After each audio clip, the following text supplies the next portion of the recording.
नाज़िम मीरवा गुरचाणी में सकाफ़ती दिहाड़े के हवाले से government boys higher secondary school में तकरीब थी गुजरी, जैमें स्कूल के शागिर्दन, उस्तादन और शहरियन सिंधी टोपी, अजरक और सकाफ़ती लिबास पहरे शिरकत कई।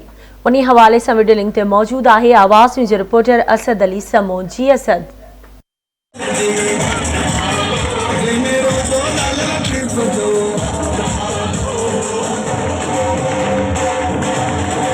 पूरे सिंध जी मीरवा गुरचाणी में आवाज़ टीवी तरफा ऐलानियल 4 दिसंबर की दिहाड़े से मुनासिबत से मीरवा गुरचाणी हायर सेकेंडरी स्कूल में भी प्रोग्राम मुनक़द किया हुआ अचो तो इतने मौजूद उस्तादन शागिर्दन से गाल बोल करियो तो वधिक उन्हनि छा चवण। सो अल्लाह के नाले से सलाम दादा खबर है सिंध की तहजीब जगह तमाम 5000 साल पुरानी है जगह माया थी वही इराकी मेसोपोटा थी वही इन से कंपेयरिंग करण में सिंधी जगह तहजीब है वह सभी का बाशऊर और बेहतरीन है। तुम ॾिसी सको था असांजी सिंध 5000 साल पुरानी हुई पुरानी पर उनकी तहजीब बिल्कुल नई बिल्कुल सुठे नमूने अज भी असी चवंदा वरी सिंध के अड़े नमूने अजू सिंधी का तहजीब मिलण का साबित ये भी थिए थी या अज जो ही कम है। असां सभिनी दोस्तनि खे ऐं ॿारनि खे ॿियनि खे बि अपील कंदासीं महिर जेको आहे सो पंहिंजे जेको आहे सो सिंध जी सुधारे लाइ सिंध खे वधाइण लाइ कोशिशि करनि दुनिया में साबित करनि वी आर सिंधी ऐं असां जो ॾींहुं आहे सिंध सकाफ़त जो ॾींहुं असां हिते government boys higher secondary school में हिन ॾींहं खे उजागर करण लाइ कोर्ट सां मुतासिर माण्हुनि सां गॾु असां सिंध सकाफ़त ॾींहं खे सेलिब्रेट करे रहिया आहियूं। शागिर्द उस्ताद सभु इन्हनि ॿारनि सां गॾु जेको इहो ॾींहं खे सेलिब्रेट करण में ॾाढा ख़ुशि थिया आहियूं।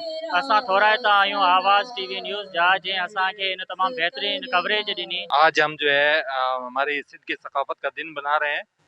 सबसे पहले मैं आवाज़ टीवी के जो नुमाइंदागान हैं उनको वेलकम कहता हूँ, उनका शुक्रिया अदा करता हूँ कि इस प्रोग्राम को सेलिब्रेट करने में वो हमसे बड़ा कोऑपरेट कर रहे हैं।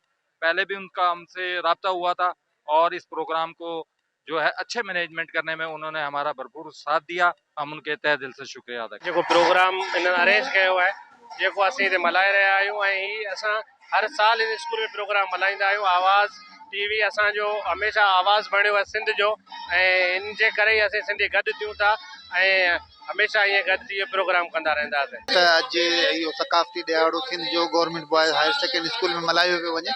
इहो असांजी सिंध जी सकाफ़त आहे, सिंधी टोपी अजरक असांजी शान आहे, असांजी जान आहे ऐं असीं इन शान खे बरक़रार रखंदासूं ऐं हर साल इन दिहाड़े के जोश जज्बे सां मल्हाईंदा रहंदासीं। मीरवा हायर सेकेंडरी स्कूल में पंहिंजे ॿारनि सां गॾु ऐं पंहिंजे ॿारनि खे जेको आहे सो सिंध जी सकाफ़त खे उजागर करण जे लाइ उन्हनि खे ॿुधाइण जे लाइ त सिंध जी सकाफ़त जेका आहे सा 5000 साल पुरानी आहे। इहा जेका आहे सकाफ़त असां हर साल मीरवा हायर सेकेंडरी स्कूल में मल्हाईंदा रहिया आहियूं ऐं इंशाअल्लाह ताला अॻिते मल्हाईंदा रहंदासीं। आवाज़ टीवी वारनि जा असां तमामु घणा शुक्रगुज़ार आहियूं जंहिं गवर्नमेंट हायर सेकेंडरी स्कूल मीरवा गुरचाणी में ही प्रोग्राम कल्चर डे वारो जेको मुनक़द कयो आहे ऐं हिन में ॿारनि तमामु बहितरीन नमूने सां शिरकत कई आहे ऐं सुठा टेबलो ऐं नगमा ऐं जेके सकाफ़ती शयूं आहिनि उहे पेश कयूं आहिनि ऐं इन जा असां तमामु घणा शुक्रगुज़ार आहियूं। असांजी सकाफ़त 5000 साल पुरानी सकाफ़त आहे। उन जा 10 मोहन जो दड़ो ॾिए थो। असां हुनरमंद ऐं मेहनती हुआसीं। सिंध अज़ल खां आहे। तव्हां ॻाल्हियूं ॿुधियूं ऐं हिते मौजूदु शागिर्दनि जे मुंहं ते मुर्कूं बि ॾिठियूं। हिननि जो चवणु आहे त अॼु जो ॾियारो असांजे लाइ कंहिं ईद खां घटि न आहे।